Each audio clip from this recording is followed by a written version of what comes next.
께서 우리들에게 주신 말씀의 제목을 함께 나누기를 원합니다. 진짜 감사.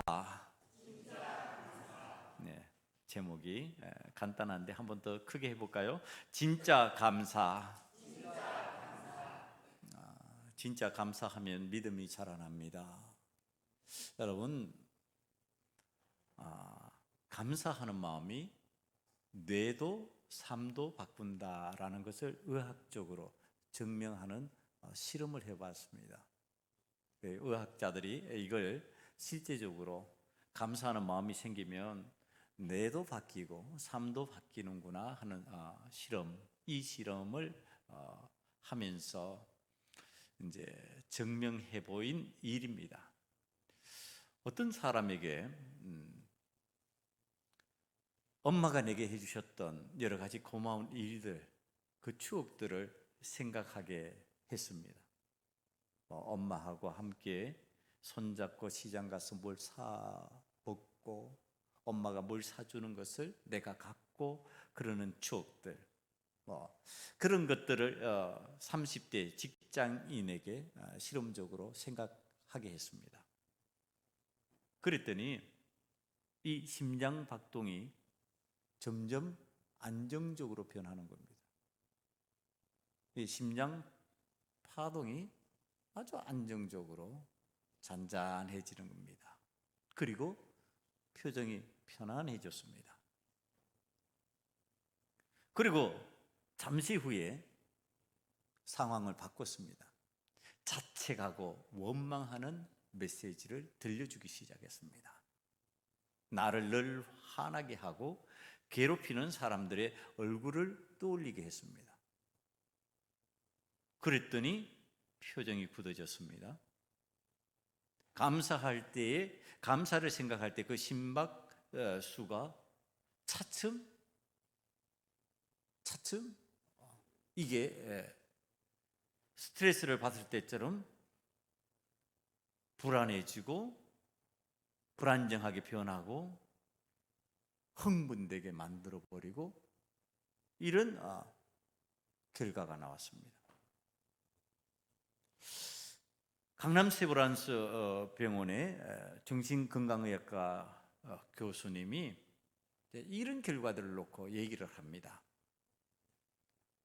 보상회로가 흥분되기도 하고 억제되기도 하는데 그런 게 반복해서 나타날 때 그 변화들이 쌓여서 영구적인 효과로 나타날 수 있다.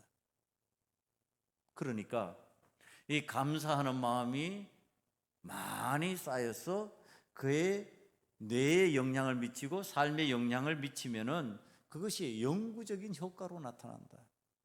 원망하고 불평하고 자책하면서 사는 그 마음이 계속 쌓이면은 그것이 영구적인 모습으로 굳어져 버린다는 겁니다.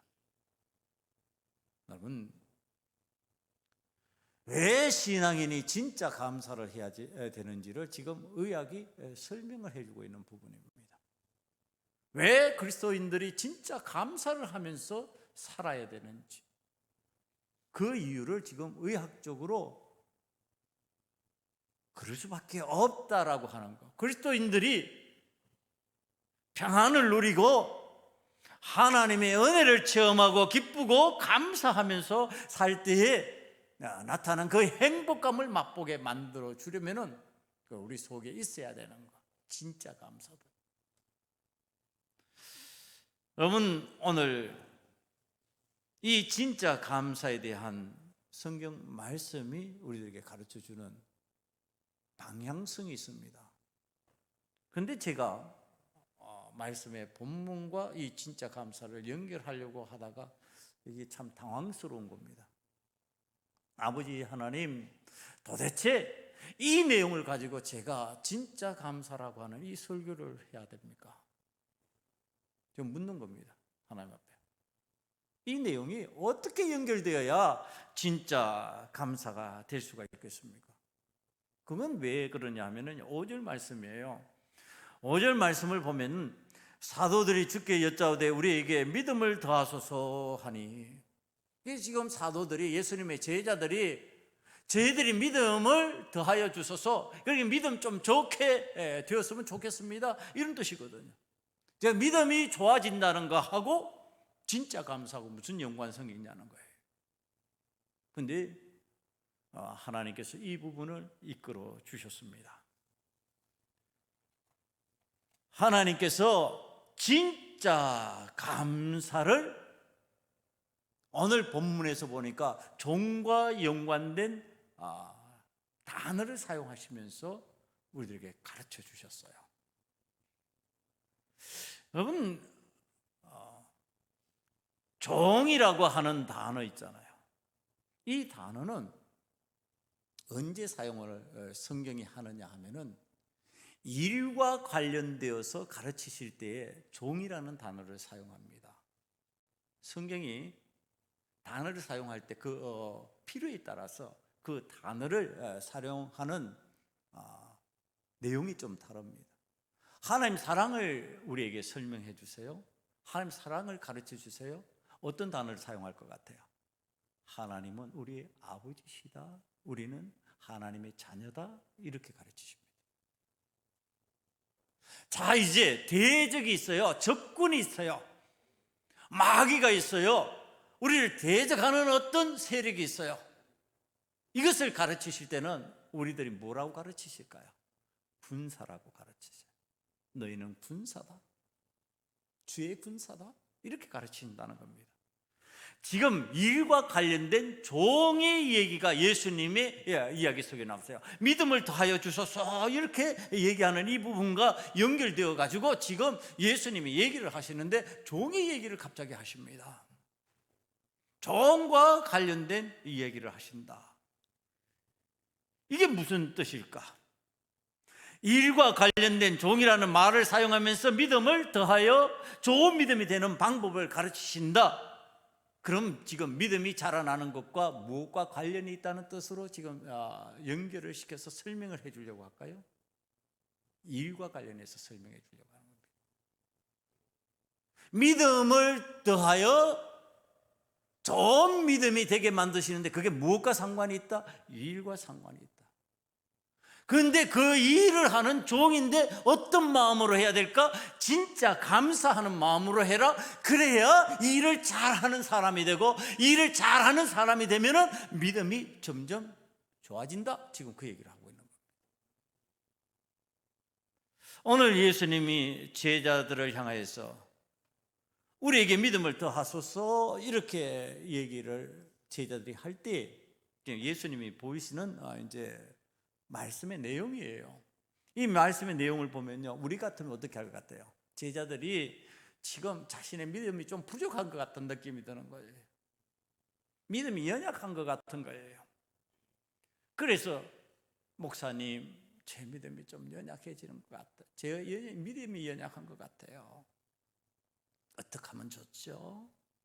이렇게 하면은 어떻게 말해요? 대부분 아니에요. 그래도 믿음이 있으니까 교회 나오고요. 그래도 믿음이 있으니까 직분 맡았고요. 그래도 믿음이 있으니까 기도하고 있는 거예요. 힘내세요. 여러분, 이게 우리들의 일상적인 단어예요. 쓰는 말들이에요. 그런데 우리보다도 훨씬 사랑이 많으시고 우리를 위해서 자기 목숨까지 내놓으시는 우리 주님께서 어떤 말씀을 하시냐면, 그래, 너희들 믿음 없어. 너희들 믿음이 얼마나 형편없는 믿음인 줄 아냐? 겨자씨 알지? 이 조그만 씨 알지? 이 겨자씨 하늘만한 믿음도 없어. 그러니까 그 믿음이 있으면 뽕나무 뿌리가 뽑혀 바다에 심기는 기적이 일어날 건데 너희들에게는 기적이 일어나지 않아? 지금 이 말씀하시는 거예요. 마치 믿음이 없는 것을 힐난하고 마치 믿음이 없는 것이 믿음이 연약한 것을 조롱하시기라도 하는 것처럼 말씀을 하고 계시는 겁니다. 그러면서 믿음이 자라난다고 하는 것이 무엇인지 아냐? 이쪽으로 넘어가 버리시는 거예요. 야, 이게 믿음 없어?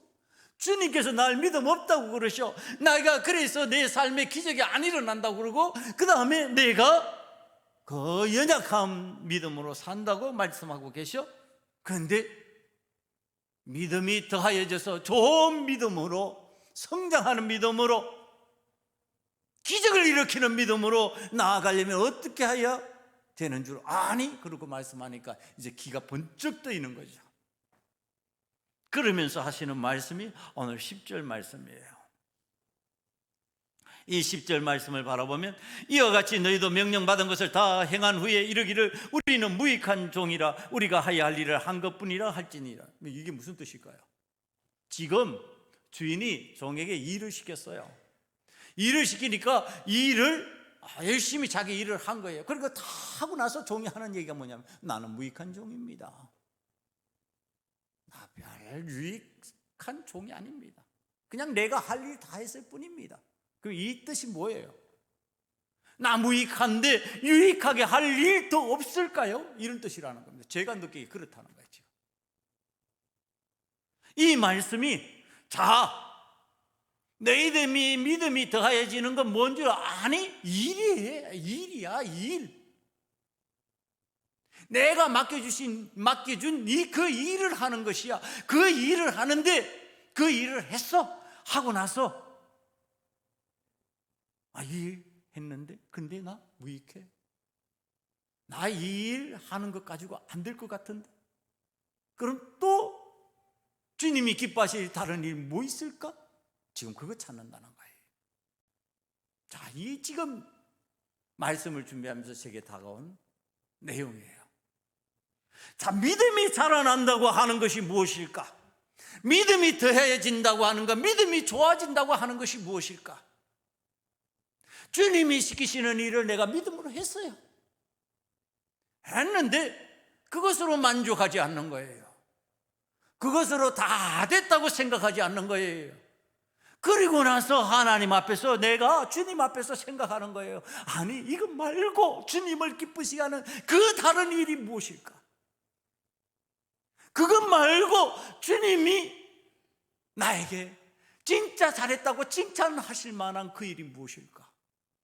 그 일을 찾는 그 마음이 바로, 그러한 행동으로 옮아가는 삶이 바로 믿음이 더하여지는 것, 믿음이 좋아지는 그러한 방법이라고 지금 가르쳐 주신다는 겁니다. 여러분, 그러면서 저에게 다가온 말씀이에요. 야고보서 2장 17절 이하에 이 말씀입니다. 이와 같이 행함이 없는 믿음은 그 자체가 죽은 것이라. 어떤 사람은 말하기를 너는 믿음이 있고 나는 행함이 있으니 행함이 없는 내 믿음을 내게 보이라. 나의 행함으로 내 믿음을 내게 보이리라 하리라. 허탄한 사람은 행함이 없는 믿음이 헛것인 줄을 알고자 하느냐? 우리 조상 아브라함이 그 아들 이삭을 제단에 바칠 때 행함으로 의롭다 하심을 받은 것이 아니냐? 내가 보거니와 믿음이 그의 행함과 함께 일하고 행함으로 믿음이 온전하게 되었느니라. 여러분, 이 내용이에요.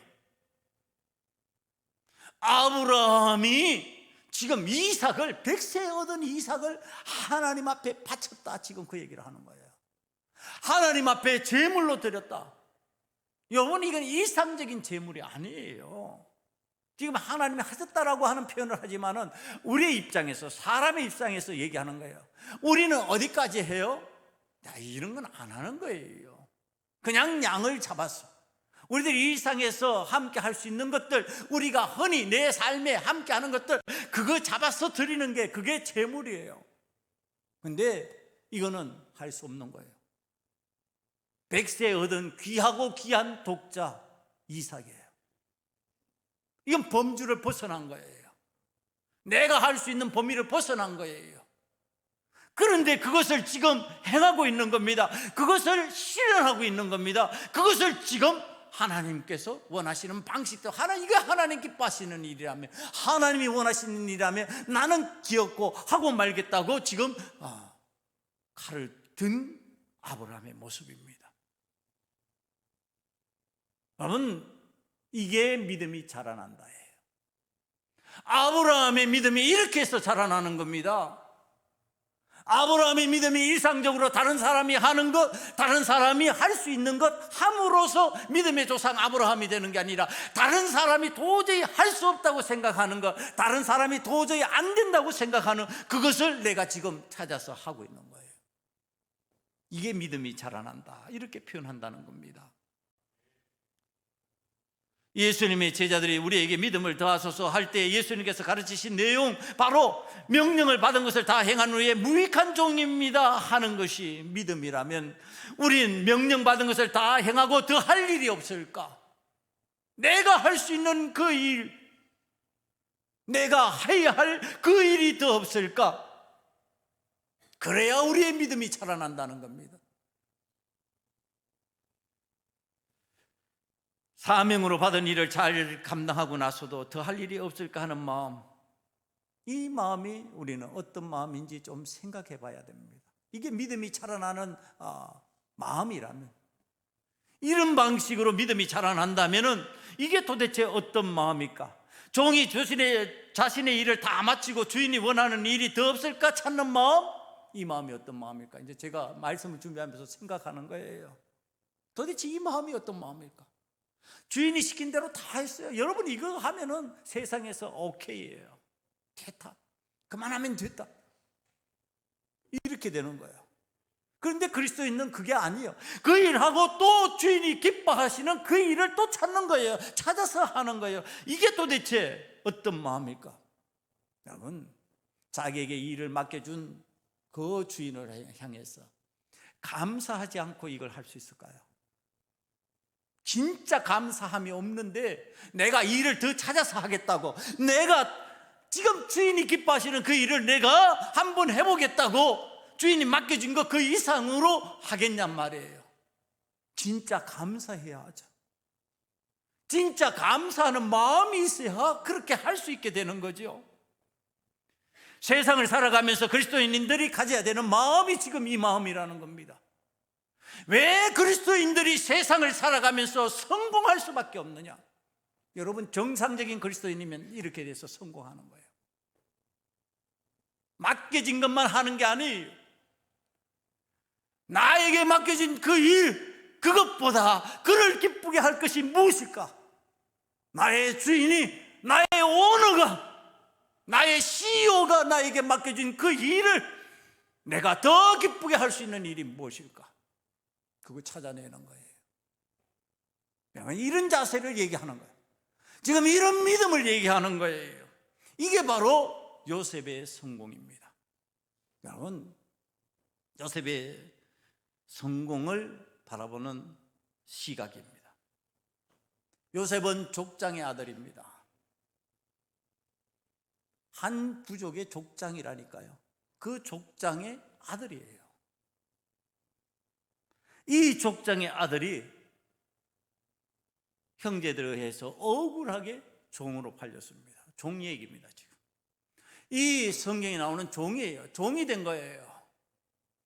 종이 되었는데 지금 내가 어제까지만 해도 신분이 뭐였어요? 족장의 아들이에요. 도련님이에요. 그런데 오늘은 종놈이 되었어요. 주인이 마구잡이로 부려버리는 종이 되었어요. 어떤 마음일까요? 억울하겠죠. 누명 써서 뒤집어 씌워서 종으로 팔아버린 형들이 원망스럽겠죠. 여러분, 그러면 종살이 제대로 할 수 있었을까요? 여러분, 그런 마음이라면 이 요셉이 진짜 종살이 할 수 있었을까요? 저는 못했다고 생각을 해요. 그러면 종살이 안 됐을 거라고 생각해요. 여전히 족장의 아들이라고 생각하고 있으면 종살이 못하는 겁니다. 종의 신분으로 전락하니까 종으로 받아들였어요. 그리고 보디발 장군을 주인으로 섬기는 겁니다. 그 마음에 무엇이 있었을까요? 지금 종으로 거대한 나라 이 애굽의 종으로 왔습니다. 거대한 왕국입니다. 그 왕국의 종으로 왔어요. 한 부족의 족장의 아들이 지금 거대한 나라로 들어오는 방식이에요. 큰 삶의 영역으로 들어오는 방식이에요. 내 세계가 넓어졌어요. 확대되어졌어요. 그런데 나는 신분이 높아진 게 아니라 낮아져서 들어왔어요. 여러분, 이때 원망과 불평이 있고 그 마음에 분함으로 가득 차 있었다 그러면은 종살이 제대로 할 수 있었을까요? 아니에요. 여러분, 그럼 종살이 못하는 거예요. 뭐가 있었을까요? 감사해요. 제가 봤을 때 하나님께서 내 꿈을 이루시라고 이 넓은 세계로 인도하셨구나. 여러분, 이거죠. 하나님이 주신 꿈은 이미 갖고 있잖아요. 자기의 가슴 속에, 자기의 머릿속에 간직하고 있잖아요. 그 놀라운 꿈을 이루기 위해서 여호와 하나님께서 나를 내 부족의 작은 삶에서 이 왕국의 삶으로 옮기셨구나. 이 거대한 세계로 나를 옮겨주셨구나. 나는 이 마음이 생긴 거죠. 그러니까 어떻게 하겠어요? 그래, 이것도 사명이지. 이 종살이도 사명이지. 이것도 사명이라면 내가 잘 감당해야지. 이 사명이라면 내가 힘써 감당해야지. 여러분, 집사가 됩니다. 제가 성경적으로 이렇게 따져보니까요, 20세를 전후하는 나이에 집사가 된 거예요.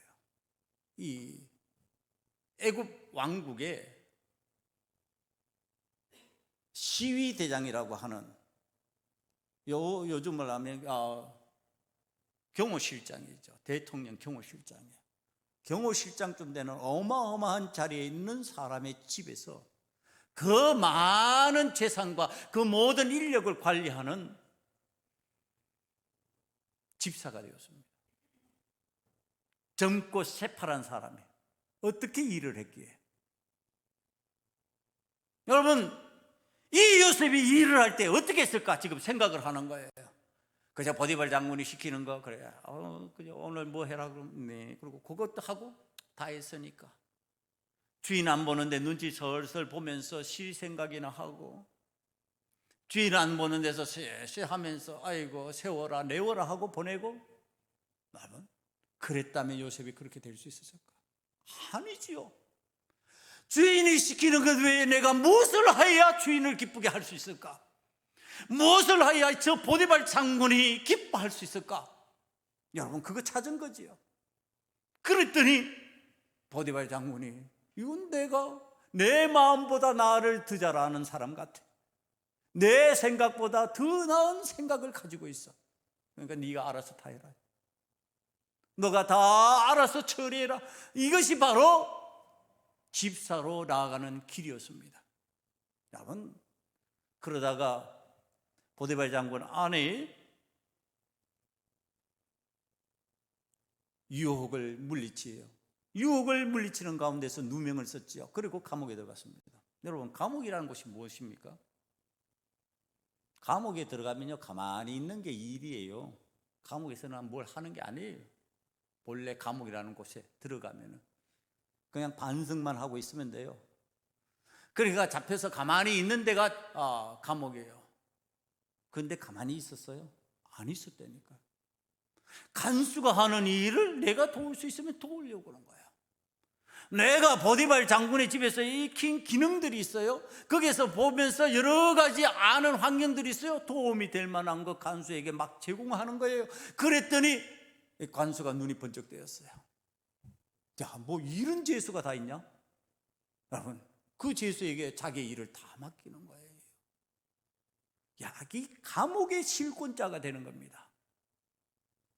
이게 여러분, 이게 말이니까 간단한 것이지, 지금 요셉이 도대체 감옥 안에서 어떤 삶을 사냐, 남들은 이게 억울해 죽겠다, 남들은 왜 내가 이렇게 되어야 되겠냐, 그렇게 말하는 그 상황에서 그는 방법을 달리하는 삶을 살고 있는 거예요. 여러분, 믿음이 좋아진다는 것은 이런 뜻입니다. 믿음이 좋아진다는 것은 환경에 얽매이는 게 아니에요. 조건에 꽁꽁 묶이는 게 아니에요. 상황에 노예가 되는 게 아니에요. 그 상황을 깨트려 버리는 거예요. 그 환경을 깨트려 버리는 거예요. 그 모든 것을 이겨내고 내가 여기서 무엇을 할까 찾아내는 그 마음을 갖는 거예요. 여호와 하나님께서 원하시면 내가 그 일을 하겠습니다. 여호와 하나님께서 기뻐하시면 내가 그 일을 하겠습니다. 내가 그 일을 감당하겠습니다. 그러면서 움직이는 거예요. 이 말씀을 준비하는 가운데 다윗의 이야기가 들어왔습니다. 이 다윗의 얘기를 좀 해야 되겠다고 하는 생각이 났습니다. 다윗이 왕이 되기 전에요, 목동이에요. 그 아버지 이새가 지금 다윗에게 일을 맡기는데, 목동의 일을 맡겼어요. 그런데 주인은 아버지지요. 아버지가 주인입니다. 그러니까 목동의 일을 맡겼을 때 아들이지만 마치 종처럼 목동 일을 지금 하는 거예요. 양을 치는 일을 하는 거예요. 그러면 다윗이 일하는 방식이에요. 다윗의 믿음이 점점 좋아진 이유가 있어요. 믿음이 강성해진 이유가 있어요. 그게 뭐냐 하면은 아버지가 목동의 일을 맡겼잖아요. 자, 이제 이것에 대한 이야기를 나중에 이 다윗이 골리앗을 상대로 하면서 자기 고백처럼 이야기하는 내용이 사무엘상 17장 34절 이하에 등장합니다. 다윗이 사울에게 말하되 주의 종이 아버지의 양을 지킬 때에 사자나 곰이 와서 양떼에서 새끼를 물어가면 내가 따라가서 그것을 치고 그 입에서 새끼를 건져내고 그것이 일어나 나를 해하고자 하면 내가 그 수염을 잡고 그것을 쳐 죽였나이다. 여러분, 이겁니다. 보통 목동이라면 하는 일이 뭐죠? 양을 치는 거. 양을 치는 걸, 어떤 것을 양을 친다고 말하느냐면 양이 딴 데로 가면은 그냥 가지 못하게 막고, 그 다음에 양에게 먹을 것을 주고 물을 마시게 공급해주고, 그러면서 이 양이 자기의 영역, 자기의 삶의 테두리 안에서 그냥 지켜지는 것을 양을 친다, 이렇게 말합니다. 그러면 사자나 곰이 나타났을 때는요, 사자나 곰이 나타나면 그건 자기의 영역이 아니라고 생각합니다. 보통 목자들이 왜? 두려우니까. 내가 양보다 더 귀한 존재니까 양을 버려두고 도망갑니다. 저는 그런 목회자들을 많이 보고요, 그런 성도들을 많이 봅니다. 우리의 삶의 영역에서 지금 사자가 나타났습니다, 곰이 나타났습니다. 그러면은 내 일의 영역이 아니라고 생각합니다. 이건 내 삶의 영역의 일이 아니라고 생각하고 피하고 싶어 합니다. 숨고 싶어 합니다. 그러면서 나는 여전히 목동이라고 말하고 여전히 나는 이 공동체의 일원이라고 말을 합니다. 여러분, 다윗은 그러지 않았습니다. 다윗은 사자와 곰이 나타나자 그것을 상대했습니다. 양떼 새끼를 빼앗아 내었습니다. 여러분, 이게 바로 다윗이 왕이 되는 이유입니다. 다른 목동들이 하는 영역의 일 이상의 것을 나의 일로 본 겁니다. 내가 해야 될 일로 본 겁니다. 다른 사람은 그렇게 하지 않아요. 다른 사람은 그 위험의 상황에서 도망가버려요. 피해버려요. 양이 좀 죽어도 할 수 없다, 몇 마리 물어가면 그것으로 끝나겠지, 그러는 상황이 되어버려요. 그러나 다윗은 양새끼 한 마리라도 안 된다입니다. 그리고 사자와 곰을 상대로 하는 겁니다. 그 치열한 삶, 그 담대한 삶의 훈련이 여러분 지금 골리앗을 막 상대하는 사람으로 나타난 겁니다. 소년 다윗입니다. 표현대로 하면 청소년이에요. 청소년 다윗이 지금 거대한 장수 골리앗을 상대로 하러 나타나고 있는 장면입니다. 여러분, 이거 안 하는 겁니다. 다윗의 영역 아닙니다. 다윗은 군사가 아니에요. 다윗은 장군이 아니에요. 지금 형에게 문안하러 온 거예요. 아버지의 심부름으로 문안하러 온 신분이에요. 청소년이에요. 그런데 지금 이건 내 영역이다로 바뀌었어요. 이건 내가 할 영역이다. 내가 이것을 감당해야 된다. 내가 이것을 하지 아니하면 안 된다. 여러분, 이건 다른 사람들이 못 갖는 생각이었어요. 형들도 감히 못하는 생각이었어요. 그 나라의 왕 사울도 감히 못하는 생각이었어요. 그러나 다윗은 합니다. 왜? 목동으로서 그렇게 훈련을 했기 때문에 그렇습니다. 이것이 믿음이 좋아지는 겁니다. 믿음으로 사자와 곰을 대하면서 이기는 방식을 알았습니다. 그랬더니 그 방식이 내가 동일하게 사자와 곰을 대하는 방식으로 주 골리앗을 상대하면 된다는 것을 믿음으로 안 겁니다. 이게 믿음이 자라는 겁니다. 이거 안 해봤으면 골리앗 절대로 상대할 수가 없습니다. 사자와 곰을 상대해보지 않았다면 다윗은 절대로 골리앗을 상대로 싸울 생각을 엄두를 못 냈을 겁니다. 그러나 사자와 곰을 상대로 했기 때문에 지금 골리앗을 상대로 해서 내가 싸워 이기리라, 그리고 나아가는 겁니다. 이건 내 영역이 아니에요. 나는 군사도 아니고 나는 장군도 아니에요. 그런데 지금 이거는 내가 하나님을 기쁘시기 위해서 하겠습니다. 하나님의 영광을 위해서 이 일을 하겠습니다. 그리고 나타나는 겁니다. 여러분, 이것이 다윗이 믿음이 자라나는 모습입니다. 이런 모습으로 다윗의 믿음이 자라나는 거예요. 이 다윗을 하나님께서 기름 부으시고 왕으로 세우십니다. 요셉을 국무총리로 세우듯이 지금 이 다윗을 왕으로 세우시고 그가 왕이 되게 하는 겁니다. 여러분, 이 일에 있어서 우리들이 좀 오해하지 마시길 않기를 원하면서 제가 말씀을 바라보는 관점을 구절을 적용을 해봤습니다. 명한 대로 하였다고 종에게 감사하겠느냐. 여러분, 자, 이 다윗이 양을 치면서 이렇게 했다는 거 아버지 이새가 몰랐을까요? 자, 왜 몰랐을까요? 알았겠죠. 그런데 이새가 이 다윗을 앞세우지 않습니다. 아, 우리 집 막내는 대단합니다. 형들보다도 더 탁월합니다. 그는 이 나라의 왕감입니다. 왕제입니다. 사무엘 앞에 나타내지 않습니다. 그냥 목동일 하라고 그럽니다. 여전히 너는 양이나 돌봐라 그럽니다. 여러분, 이게 잘못됐습니까? 아버지가 바라보고 지금 그렇게 한다고 해서 그게 잘못됐냔 말이야. 그래서 다윗이 원망했냔 말이야. 아버지, 내가 사자와 곰을 이긴 그 정도의 아들인데 아버지, 나는 왜 앞세우지 않습니까? 왜 아버지 나를 쓰지 않습니까? 그랬냔 말이에요. 아니요, 여전히 목동을 하고 있는 거예요. 여전히 자기 일을 감당하고 있는 거예요. 그때 여호와 하나님께서 사무엘에게 다윗을 등장시킵니다. 그 이야기가 사무엘상 16장 12절에 등장합니다. 이에 사람을 보내어 그를 데려오매 그의 빛이 붉고 눈이 빼어나고 얼굴이 아름답더라. 여호와께서 이르시되 이가 그니 일어나 기름을 부으라 하시는지라. 여러분, 자기의 영역에 머물러서 자기의 일만 억지로 죽은 듯이 할 수 없어서 하는 사람은 믿음이 안 자란다 이거예요. 세상에서도 성공 못한다. 그리스도인으로서 성공 못한다. 성공 못하는 이유가 어디 있느냐? 남들 안 하려고 그러고 못한다고 그러고 힘들다고 그러는 그 일을 내가 찾아서 움직이고 나아가니까 지금 그가 그 속에서 믿음이 자라나고 왕의 사역도 감당하고 한 나라의 총리 대신이 되어서 큰 나라를 이끌어갈 힘이 생기고 그런 것이다. 예수님께서 지금 가르치시는 방법이에요. 믿음이 자라나는 방법, 대가를 바라면서 주인이 되시는 주님의 일을 하는 거 아니라는 거예요. 내가 무슨 대가를 바라서, 대가를 바라면요, 대가가 생기는 것만큼만 일하게 되어 있어요.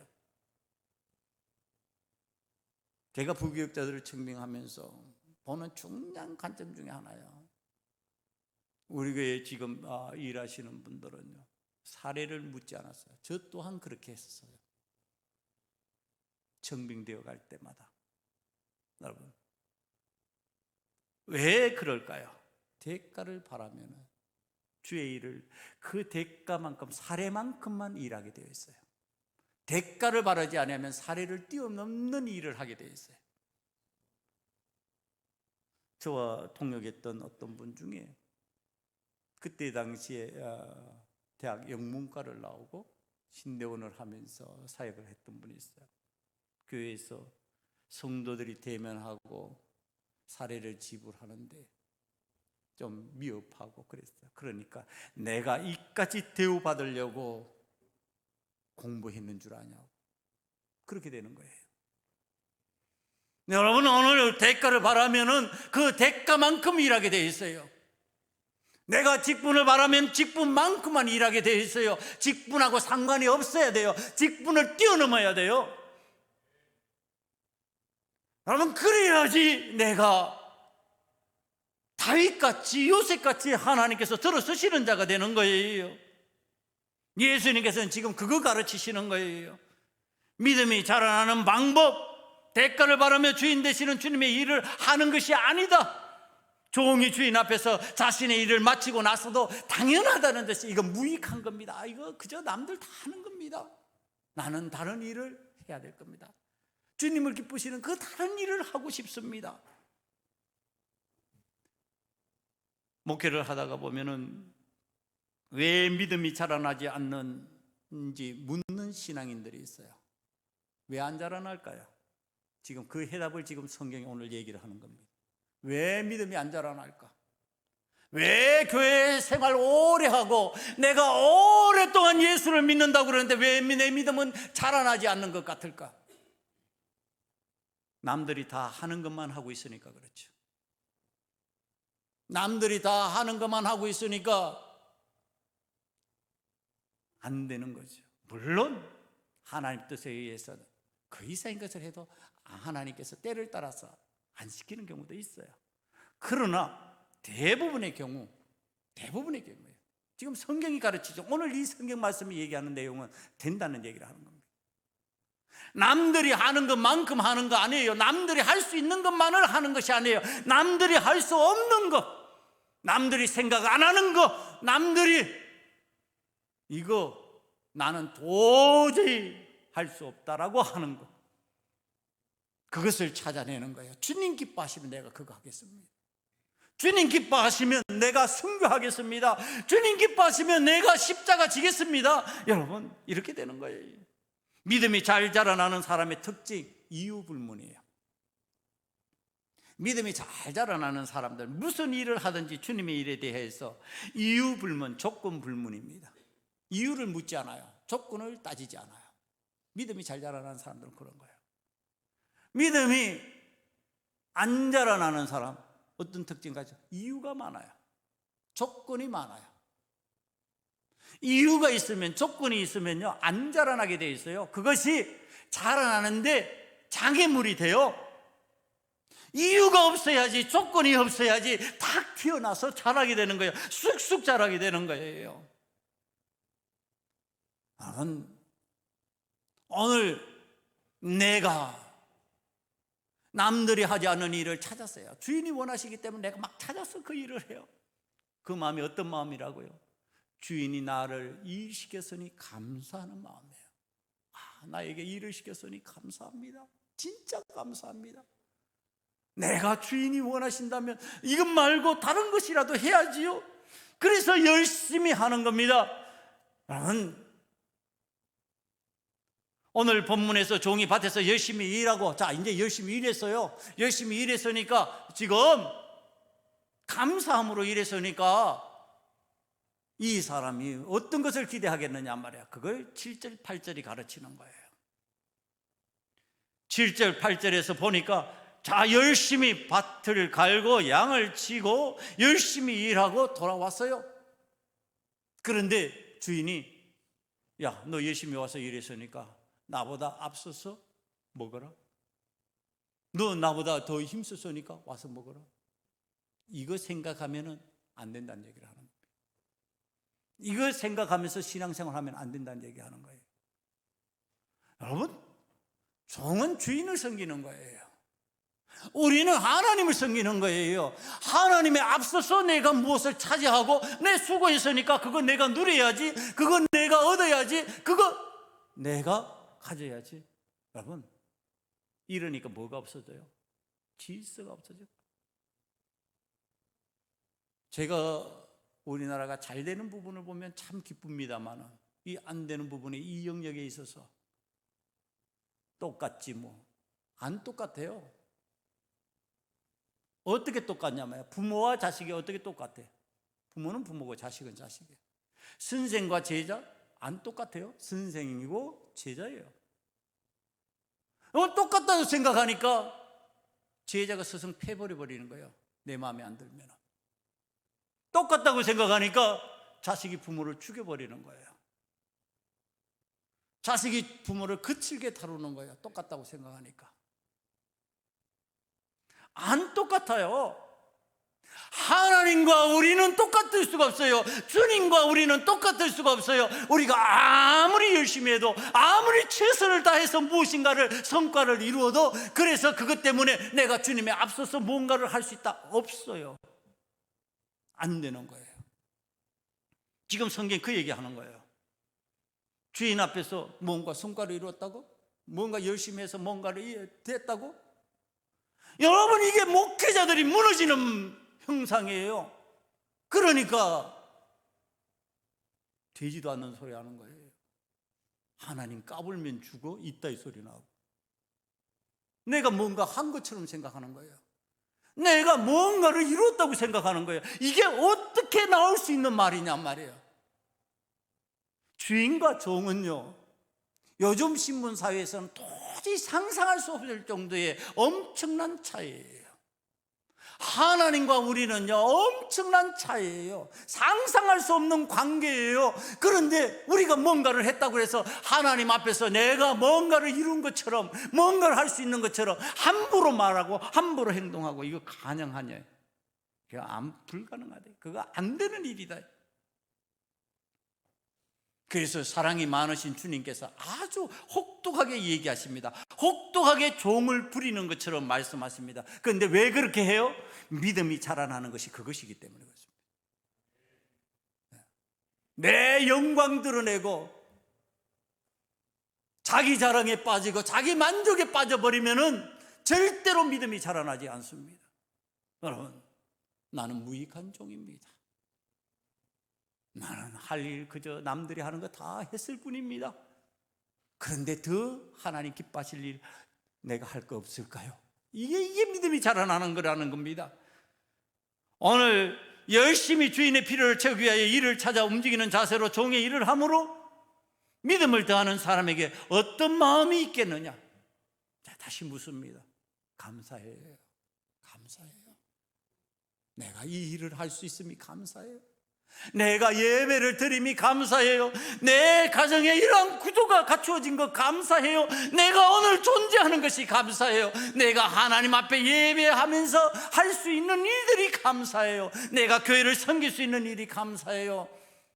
내가 이 몸이 움직일 수 있는 것이 감사해요. 여러분, 우리는 겉으로 같은 일을 하는 것 같고 같은 동일한 직분을 행하는 것 같은데 속으로 들어가면 달라요. 속으로 들어가면 진짜 감사하는 사람이 있고 억지로 하는 사람이 있어요. 억지로 하면은요, 믿음이 잘 안 자라나요. 진짜 감사함으로 주님이 맡겨주신 일들을 해야지 믿음이 쑥쑥 자라나요. 사랑하는 성도 여러분, 세상에서건 교회에서건 우리가 살아가는 삶의 모든 영역에서 하나님께서 우리들에게 맡겨주신 일을 감사함으로 하면서 거기에 더하여서 내가 할 일이 무엇일까? 여기에서 내가 더 나아가서 주님 기뻐하시는 일이 있다면 내가 그것을 하겠습니다 하는 그러한 마음이 될 때 그가 높여지는 거예요. 그가 성공하는 거예요. 그가 하나님께서 쓰셔서 하나님께서 귀하게 만드시는 거예요. 사랑하는 성도 여러분, 이 일에 모범된 분이 누구신지 아십니까? 예수님입니다. 우리 예수님이요, 빌립보서 2장 5절 이하에 이렇게 예수님을 소개해 주고 있습니다. 너희 안에 이 마음을 품으라고 그리스도 예수의 마음이니 그는 근본 하나님의 본체시나 하나님과 동등됨을 취할 것으로 여기지 아니하시고 오히려 자기를 비워 종의 형체를 가지사 사람들과 같이 되셨고 사람의 모양으로 나타나사 자기를 낮추시고 죽기까지 복종하셨으니 그 십자가에 죽으심이라. 여러분, 우리 주님이 할 일만 하시면 뭘 하는 게 정상이에요? 제가 기도할 때 이렇게 기도 잘해요. 여호와 하나님께서는 전능의 왕이십니다. 만주의 주가 되십니다. 창조주 하나님이십니다. 이 하나님의 속성들을 제가 들어서 이렇게 세 내용으로 기도를 잘합니다. 만왕의 왕, 모든 것을 다스리시는 분이세요. 만주의 모든 것의 주인이 되세요. 그리고 새롭게 이루어 가실 수 있는 분이세요. 창조주 하나님이세요. 그게 하나님의 일이에요. 지난주에도 말씀을 전하면서 이야기한 내용이지만 하나님은 이런 일이세요. 그런데 우리 주님께서 그 일을 벗어나서 지금 하나님이면 하실 수 없는 일을 지금 하고 계시는 거예요. 이거 하나님이 하실 수 없는 일이라고 그러니까 이게 좀 모순된 말 같은데 그게 뭐냐? 죽을 수 없는 일.